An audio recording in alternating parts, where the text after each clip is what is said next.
Chapitre 17. L'arrivée de l'inquisiteur. Je redescendis juste avant l'aube. Le temps s'était couvert. Il n'y avait plus un souffle de vent, et la première gelée d'automne blanchissait la pelouse. L'épouvanteur était assis près de la porte de derrière, dans la position où je l'avais laissé. Il paraissait exténué, et son visage était aussi gris et morne que le ciel. « Sortons, petit, dit-il d'un ton las. Allons examiner les dégâts. » Je crus qu'il parlait de la maison. Or, il se dirigea vers le bois du jardin ouest. Des dégâts, il y en avait, certes, pas autant cependant qu'on pouvait le redouter, après les violences de la nuit. Quelques grosses branches étaient brisées, l'herbe était parsemée de brindilles, et le banc avait été renversé. Sur un geste de l'épouvanteur, je l'aidai à le remettre en place. Je m'attendais à pire, déclarai-je avec entrain, espérant le tirer de son abattement. « Ce n'est qu'un début, commenta-t-il d'un ton lugubre. J'avais prévu que le fléau gagnerait en puissance, mais ça va trop vite, beaucoup trop vite. Qu'il soit déjà capable de telles manifestations est extrêmement inquiétant. Nous devons nous hâter. » Il retourna vers la maison, qui avait davantage souffert. Non seulement des tuiles manquaient sur le toit, mais une cheminée était tombée. « Pour les travaux, on verra plus tard, » grommela-t-il. À cet instant, une cloche tinta. Le gobelin nous appelait. En l'entendant, mon maître esquissa un sourire. « Je craignais qu'on doive se passer de petit déjeuner ce matin. La situation n'est peut-être pas si dramatique. » En pénétrant dans la cuisine, je remarquai des gouttes de sang qui tachaient l'âtre et le carrelage. La pièce était glaciale. Depuis 6 mois que j'habitais cette maison, c'était la première fois que le feu n'était pas allumé. Alors, sur la table, il n'y avait ni œuf au plat, ni bacon, rien qu'une mince tartine pour chacun de nous. Me prenant par le bras, l'épouvanteur souffla. « Ne te permets aucune critique, petit. Mange et montre-toi satisfait de ce qui t'est offert. » Je suivis ses recommandations, mais lorsque j'eus avalé la dernière bouchée, mon estomac gargouillait toujours de faim. L'épouvanteur se leva de table. « Ce pain était excellent, lança-t-il dans le vide. Et merci pour ce que tu as fait la nuit dernière. Nous te sommes l'un et l'autre profondément reconnaissants. » Le gobelin se montrait rarement. Ce matin-là, néanmoins, émettant un faible ronronnement, il apparut un bref instant, près de la cheminée, sous son aspect de gros charreau. Il était dans un triste état. Son oreille gauche, déchiquetée, suppurait, et la fourrure de son cou était poisseuse de sang. Le pire, c'était la plaie à vif à l'emplacement de son œil gauche. « Il ne sera plus jamais le même, » soupira l'épouvanteur avec tristesse, lorsque nous fûmes sortis. « Réjouissons-nous que le fléau n'ait pas retrouvé sa pleine puissance, sinon nous serions morts. Le gobelin nous a offert un délai. Dépêchons-nous d'agir. » Il n'avait pas achevé sa phrase quand au loin la cloche d'appel retentit. Du travail pour l'épouvanteur. Après ce qui s'était passé, et étant donné la situation, je pensais qu'il n'en tiendrait pas compte. Je me trompais. « Eh bien, petit, me dit-il, on va voir ce qu'on veut. » La cloche cessa de sonner avant que j'arrive au carrefour. Mais la corde se balançait encore. Sous le cercle de saules, il faisait aussi sombre que d'habitude. Une seconde me suffit cependant pour réaliser que le message n'était pas destiné à mon maître. J'aperçus une fille en robe noire. Alice. Je la regardai en secouant la tête. « Tu as de la chance que M. Grégory ne soit pas venu avec moi. » Elle sourit. « Le vieux Grégory ne court pas assez vite pour me rattraper. Il n'est plus l'homme qu'il l'était. » « Ne sois pas si sûr, rétorquai-je avec irritation. Il m'a ordonné de creuser une fosse. Tu te finiras dedans si tu prends pas garde. » D'une voix railleuse, elle répliqua. « Le vieux Grégory a perdu ses forces. Pas étonnant qu'il t'oblige à creuser. Non, il me l'a imposé pour que j'accepte, pour que je comprenne qu'il est de mon devoir de t'enfermer. »« Me condamnerais-tu vraiment à une horreur pareille, Tom ?» me demanda-t-elle d'un air chagrin. « Après tout ce que nous avons vécu, moi je t'ai libéré d'une fosse. Tu ne te souviens pas ? Quand Lizzie aiguisait son couteau, s'apprêtant à te prendre tes os. » Je m'en souvenais parfaitement. Sans le secours d'Alice, je serais mort cette nuit-là. « Écoute, la pressai-je, pars à Pendle tant qu'il n'est pas trop tard. Tu dois t'éloigner d'ici. Le fléau n'est pas de cet avis.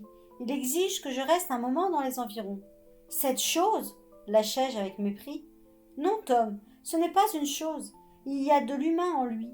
Je l'ai senti. » « Le fléau a attaqué la maison de l'épouvanteur cette nuit. Il aurait pu nous tuer. C'est toi qui l'as envoyé ?»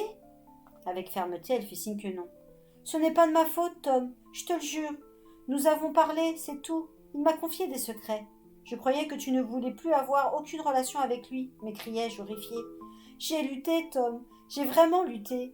Mais il vient et il murmure à mon oreille. Il vient avec moi dans l'obscurité quand j'essaie de m'endormir et il me parle en rêve. Il me fait des promesses. Quel genre de promesses? Ce n'est pas facile pour moi, tu sais. Les nuits sont froides à présent.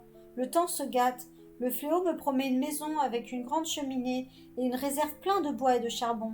Il m'assure que je ne manquerai jamais de rien. Il me promet aussi de belles robes. Grâce à lui, les gens ne me regarderont plus de haut comme si j'étais une vagabonde. Ne l'écoute pas, Alice. Résiste de toutes tes forces. Heureusement que je l'écoute de temps à autre, objecta-t-elle, un étrange sourire sur les lèvres. Sinon, tu en pâtirais. J'ai beaucoup appris, vois-tu. Et ce que j'ai appris pourrait sauver la vie du vieux Grégory et la tienne par-dessus le marché. Raconte-moi. Pourquoi te le raconterais-je alors que tu t'apprêtes à m'enfermer au fond d'un trou pour le restant de mes jours? Comme je ne répondais rien, elle poussa un soupir attristé. Je te secourrai encore. Feras-tu de même pour moi? Sache que l'inquisiteur se dirige vers Chippenden. Il ne s'est brûlé que les mains sur le bûcher, mais il veut se venger. Il sait que John Gregory habite dans le coin. Il approche avec une troupe d'hommes et des chiens, des molosses au croc redoutable. À midi au plus tard, il sera là.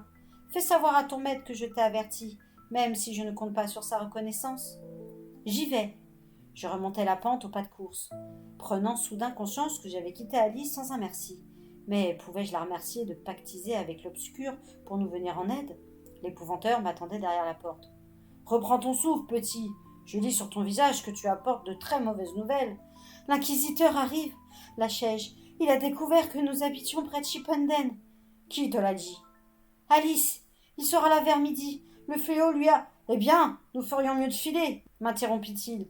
Mais d'abord redescends au village. Avertis le boucher et l'épicier que nous nous rendons vers le nord, du côté de Caster, et que nous serons absents quelque temps, et en précisant qu'on n'aura plus besoin de rien la semaine prochaine. Je courus remplir ma mission. Lorsque je revins, mon maître était sur le seuil, prêt au départ. Il me tendit mon sac. Je demandai. Nous nous dirigeons vers le sud? L'épouvanteur secoua la tête.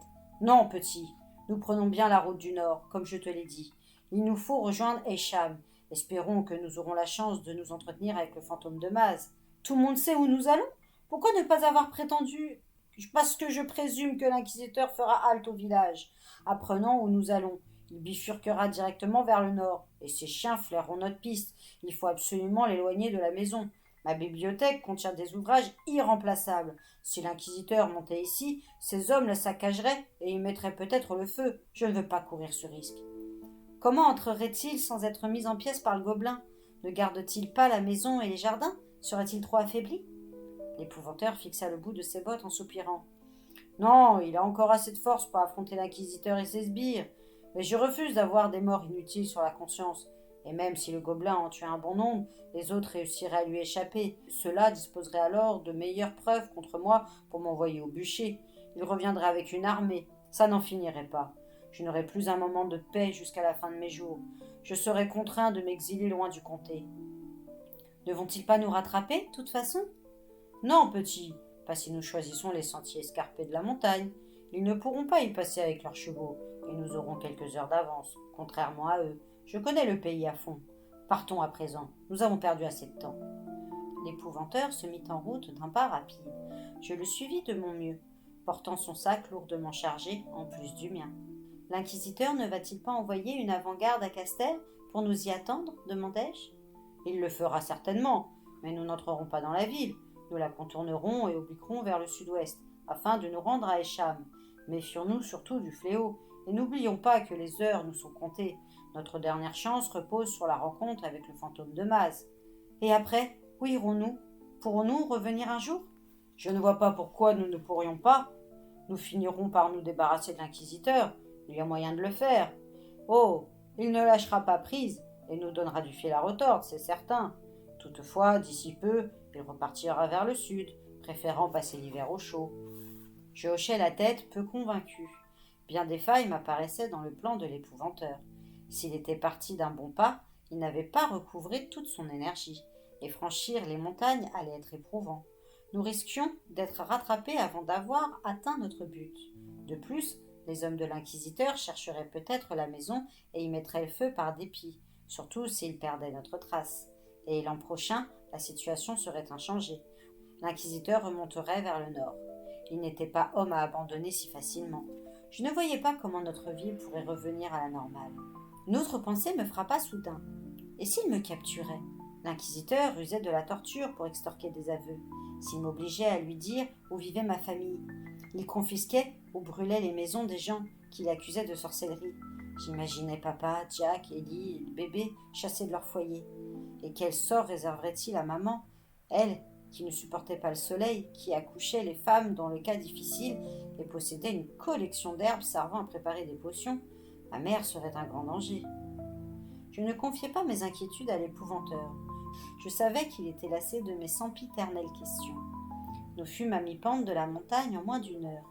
L'air était calme, une belle journée s'annonçait.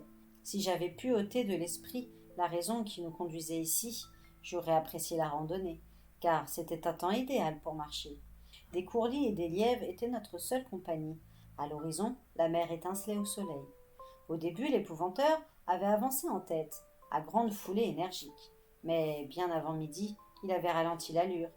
Lorsque nous fîmes halte près d'un cairn de pierre, il me parut à bout. Tandis qu'il déballait le fromage, je constatai que ses mains tremblaient. « Tiens, me dit-il en me tendant un petit morceau, n'avale pas tout d'un coup. » Je suivis son conseil et le grignotai lentement. « Tu sais que la fille nous suit ?» me demanda-t-il. Je le regardai avec stupeur. « Elle a un mile environ derrière nous, fit-il, en désignant le sud. Nous nous sommes arrêtés et elle s'est arrêtée. Que veut-elle, à ton avis? Je suppose qu'elle n'a nulle part où aller, en dehors de Pendle, et qu'elle n'a pas envie de s'y rendre. Et elle ne peut pas rester à Chipenden. Alors, l'arrivée de l'inquisiteur et de ses hommes, elle ne sera plus en sécurité. À moins qu'elle ne te lâche pas d'une semelle parce qu'elle s'est entichée de toi.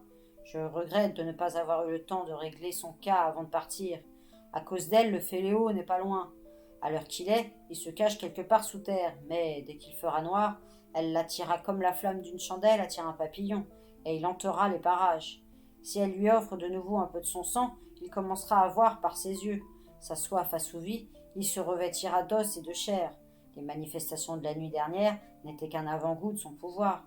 Sans Alice, nous n'aurions pas quitté Chipenden, objectai-je. Nous serions peut-être déjà entre les mains de l'inquisiteur. Mon maître ignora ma remarque. Allons, fit-il, reprenons la route. L'immobilité ne me rendra pas ma jeunesse. Une heure plus tard, nous dûmes nous arrêter une fois de plus. Cette fois, l'épouvanteur eut besoin d'une longue pause avant de se remettre péniblement debout. La journée s'écoula ainsi, avec des moments de repos de plus en plus importants et des temps de marche de plus en plus réduits. Sur le soir, la température fraîchit, l'air sentait la pluie, et il se mit bientôt à brunir. Dans les premières ombres du crépuscule, nous amorçâmes la descente vers un quadrillage d'enclos. La pente était raide, et nous dérapions sur l'herbe glissante. La pluie tombait drue, à présent, et un fort vent d'ouest s'était levé. « Accordons-nous un peu de répit, que je reprenne haleine, » dit l'épouvanteur. Il s'approcha d'un muret de pierre et l'escalada. Nous nous recroquevillâmes de l'autre côté, un peu protégés du vent et du plus gros de l'averse. « À mon âge, grommela mon maître, l'humidité vous pénètre jusqu'aux os. Voilà ce qu'on gagne à vivre dans le climat du comté. À force, il vient à bout de votre résistance. Il vous rouille les articulations et vous ronge les poumons. » Nous étions misérablement blottis contre notre abri de fortune. J'étais fatigué et soucieux, et malgré la confort, j'avais du mal à garder les yeux ouverts. Je finis par sombrer dans un profond sommeil. Aussitôt, je commençai à rêver. C'était un de ces rêves qui paraissait durer toute la nuit, et peu à peu, il vira au cauchemar.